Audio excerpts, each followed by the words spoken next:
الحمد لله رب العالمين. الحمد لله حمدا كثيرا طيبا مباركا فيه. الحمد لله على نعمة الإسلام وكفى بها من نعمة، ثم الصلاة والسلام على أشرف الأنبياء والمرسلين نبينا محمد وعلى آله وأصحابه ومن تبعهم بإحسان إلى يوم لا مرد له من الله. أما بعد، فأيها الأحبة، طبتم جميعا وتاب منساكم وتبوأتم جميعا من الجنة منزلا. فالله جل وعلا أسأل بأسمائه الحسنى وصفاته العلى الذي جمعني مع حضراتكم في هذه الدنيا الفانية التي لا تساوي عند الله جناح بعوضة، أن يجمعنا دائما على طاعته وفي الآخرة مع خير خلق الله، إنه ولي ذلك والقادر عليه.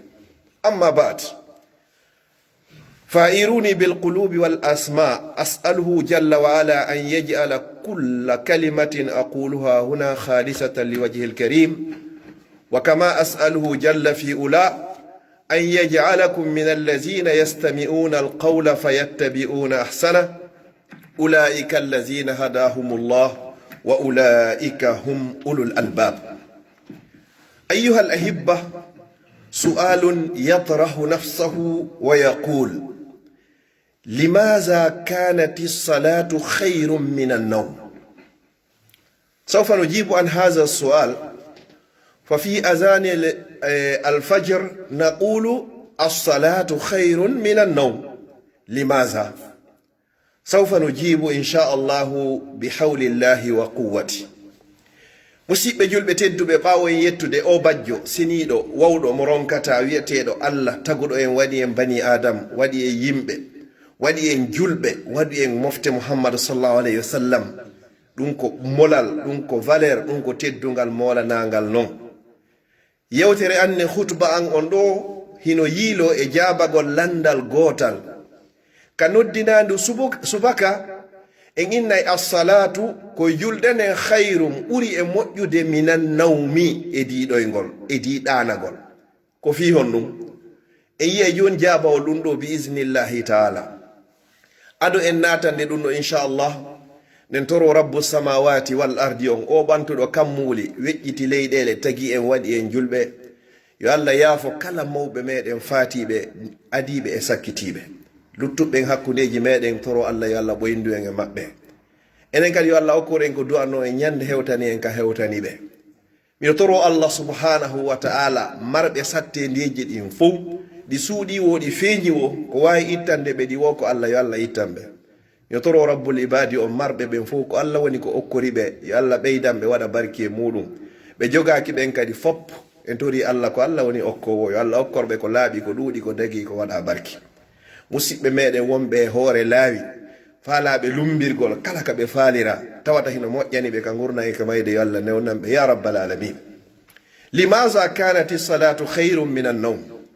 awalan li anna annawma استجابة لنداء النفس، أما الصلاة فاستجابة لنداء الله سبحانه وتعالى. فأيهما تختار؟ النوم استجابة لنداء النفس، النفس هي التي تناديك أن تنام، والصلاة رب العزة خالق السماوات والأرض هو الذي يناديك ويقول لك الصلاة خير من النوم. فأيهما تختار أو أيهما تستجيب؟ toɓɓere aranere nen ko fi on ɗum ko julde nden ɓuri moƴƴude e ɗiɗoygol, woɗanagol ngol ko notagol noddandu wonki kin. ko wonki kin inni miɗo faala ya ɗano, miɗo faala ya fowto, miɗo faala ya fowto ɓay hiɗa ronki, ñallal ngal fop hiɗa dogude, jemma on kadi a fowtaki, accu fowtoɗa seeɗa. wonki kin ko ɗum ɗo faala. Allah non o nodduma o inni assalatu khayru min annawm, wo ko julde nden ɓuri e moƴƴute. wo sa juuloyi hiɗa mari baraji. man salla alfajra fi jamaa faka annama qama al-layla kullu.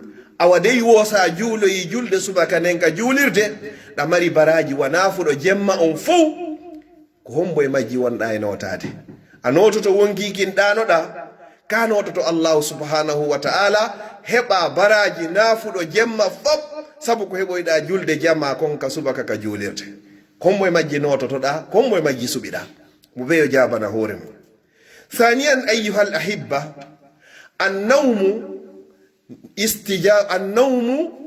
موت أما الصلاة حياة فأيهما تريد أو أيهما تختار النوم موت أما الصلاة حياة تحيي القلوب toɓɓere ɗiɗaɓernen woɗanagol ɗum ko miñam mayde goɗɗo sino ɗani no wayi wastayi hara himo maayi amma si goɗɗo no juulude wo fa hayatum ɗum ko gurdam hiɗa yewtidudo e taguɗoma on himo yamirma hiɗa waɗude su'ila annabiyu sallllahu alayhi wa sallam ayu l amali ahabu ila llah aw ayu l amali afdal fa ajaba annabiyu sallllahu alayhi wa sallam qailan alsalatu ala waqtiha alsalatu ala waqtiha summa birrul walidain summa aljihadu fi sabilillah nelaɗo sallallahu alayhi wa sallam e lannanoma golle ɗen fat kala ko annduɗa hiɗen gollude naɓay aljanna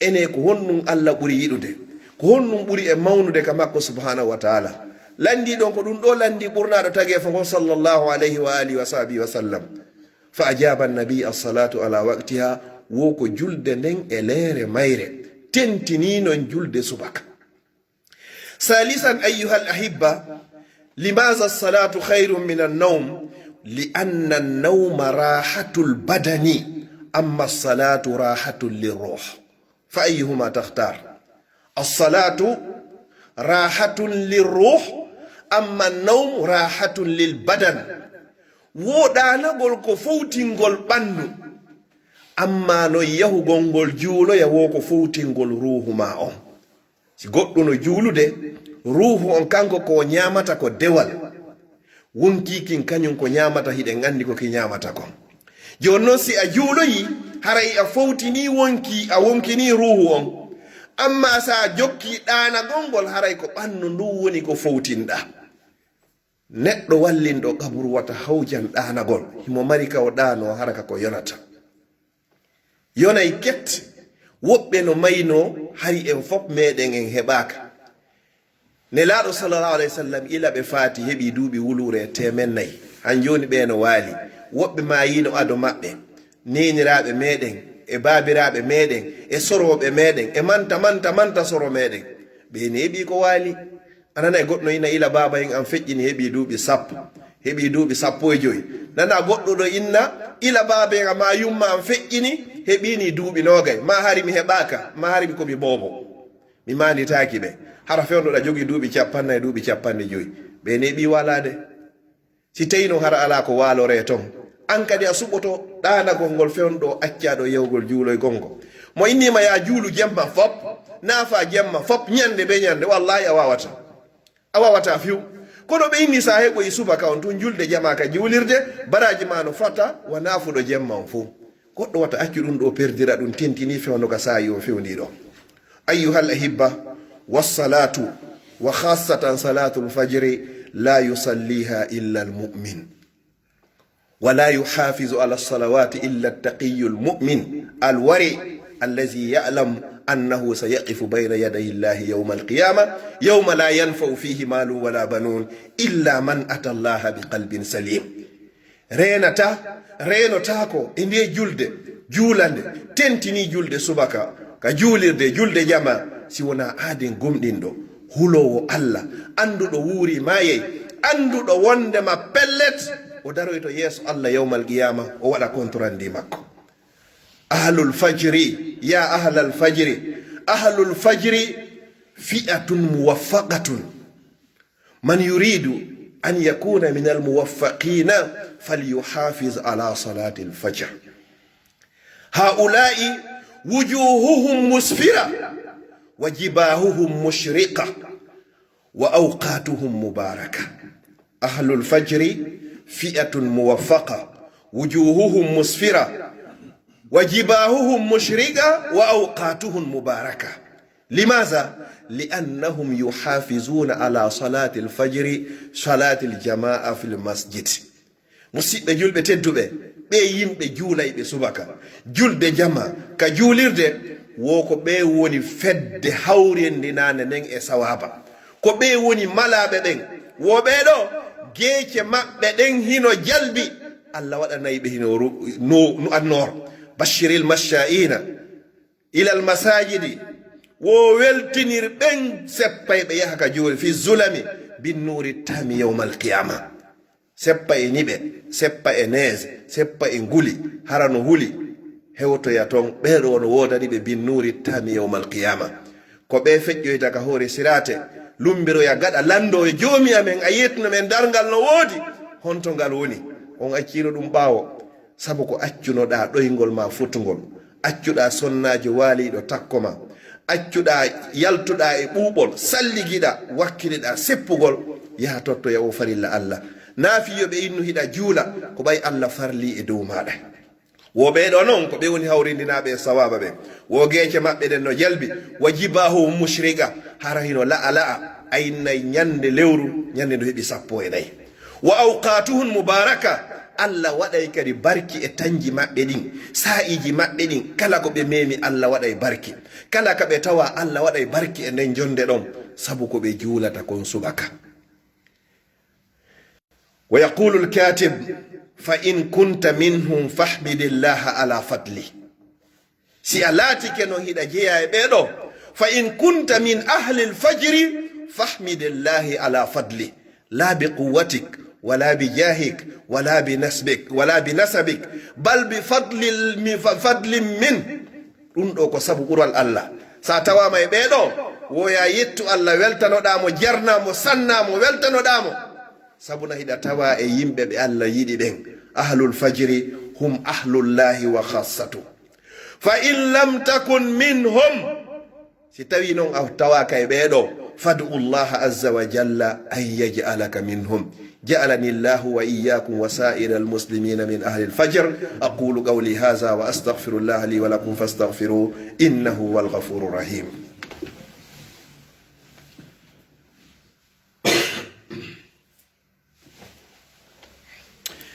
الحمد لله وكفى ثم الصلاة والسلام على من لا نبي بعده. الحمد لله الذي بنعمته تتم الصالحات. الحمد لله على نعمة الإسلام وكفى بها من نعمة. يقول شيخنا رحمة الله عليه شيخ الإسلام ابن تيمية أو شيخ عثيمين رحمه الله تعالى: إذا لم تستيقظ للفجر راجع حياتك وأصلح لها بسرعة، فالله سبحانه وتعالى لا يوقظ لصلاة الفجر إلا أهله وخاصته. ɓawo yettude Allah yetta o bajjo seniiɗo wawɗo mo ronkata wiyeteeɗo Allah o hatonjina hay gooto e meɗen en fof hiɗo en atonjini e makko. Cheikhu Usaymin ɓe maaki: iza lam tastayqiz lil fajr, wosi woni an a finata fi juulugol subaka e leere, wo raaji e hayatak, wora e dartu gurdam maɗan, fa hayatuka gayru saliha, haray gurdam maɗan ɗan moƴƴa. wa asliha bi sur'a aidan, haray moƴƴi gurdam maɗan ko ɓuri e yawude, no ɓuri e newode. fallahu la yuqizu lil fajri illa ahluhu wa khassatu. subhanallah, Allah o findinta fiyo goɗɗo yahu juuloya subaka sina yimɓe makko ɓe o yiɗi ɓen ɓe o hertinani moƴƴere makko nden. limaza? li thiqali salati lfajri ala almunafiqin, fallazi la yusalli salatu lfajri fahuwa min sifati lmunafiqin. wa iza qamu ila salati qamu kusala يراؤون الناس ولا يذكرون الله إلا قليلا. في زمن الصحابة كانوا يفرقون بين المؤمن والمنافق في صلاة الفجر، فالذي لا يشهد صلاة الفجر كانوا يؤدونه من المنافقين. أجارني الله وإياكم من النفاق. لماذا تصلي الظهر وتصلي العصر وتصلي المغرب والعشاء في المسجد في جماعة وتترك صلاة الفجر؟ ماذا تفعل؟ أتصلي الظهر والعصر رياء للناس لكي يشهدوا لك أو لكي يشهدك الله سبحانه وتعالى؟ فما الذي يجزيك على الصلاة إلا الله؟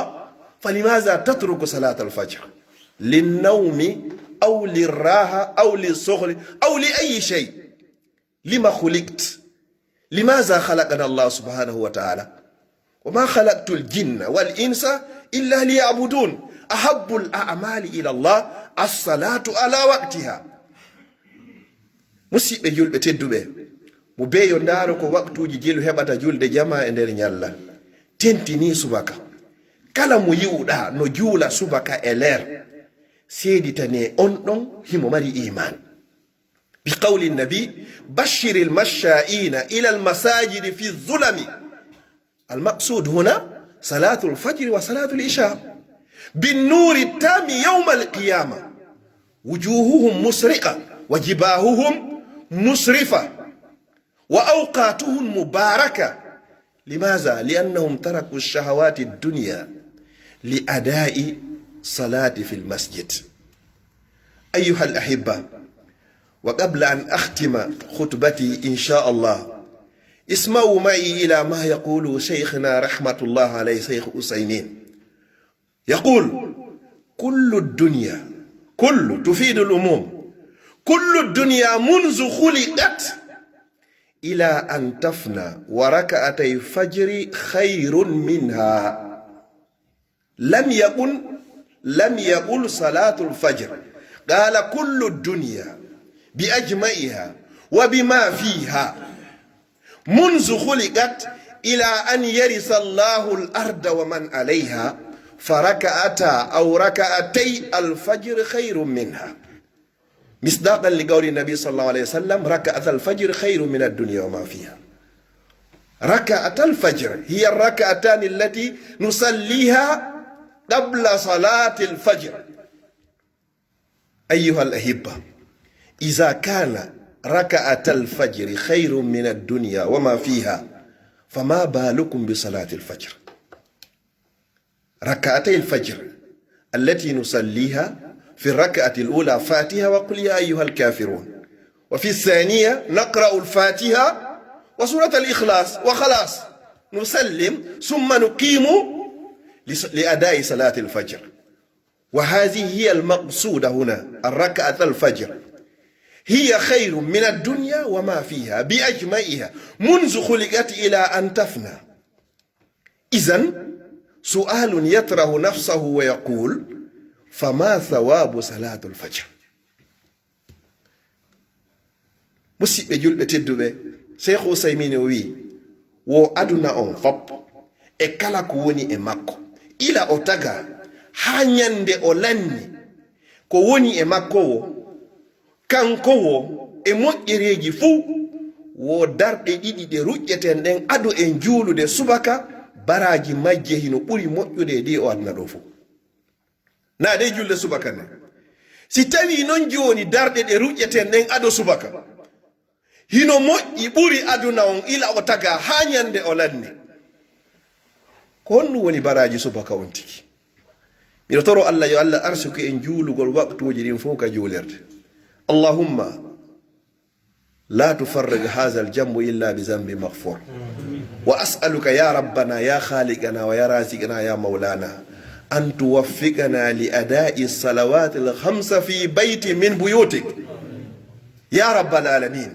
اللهم حبب إلينا الإيمان، اللهم زينه في قلوبنا، اللهم كره إلينا الكفر والفسوق والعصيان، اللهم اجعلنا من الراشدين، اللهم اجعلنا من الراشدين، اللهم اجعلنا من الراشدين. اللهم إنا نسألك حبك وحب من يحبك وحب أمل يقربنا إلى حبك. اللهم إنا نسألك فعل الخيرات وترك المنكرات وحب المساكين وأن تغفرنا وترحمنا، وإذا أردنا فتنة قوم فاقبضنا إليك خير خزايا على مفتونين. اللهم يا من يرانا ولا نراه، اللهم يا من أمره بين الكاف والنون، اللهم يا من يقول للشيء كن فيكون، أحينا ما كانت الحياة خيرا لنا وتوفنا إذا كانت الوفاة خيرا لنا برحمتك يا أرحم الراحمين. اللهم اغفر لنا ولوالدينا ولوالدي والدينا وكل من سبقنا بالإيمان إنك على كل شيء قدير. وصلى الله وسلم وبارك على نبينا محمد وعلى آله وصحبه وسلم تسليما كثيرا. وآخر دعوانا أن الحمد لله رب العالمين وأقم الصلاة.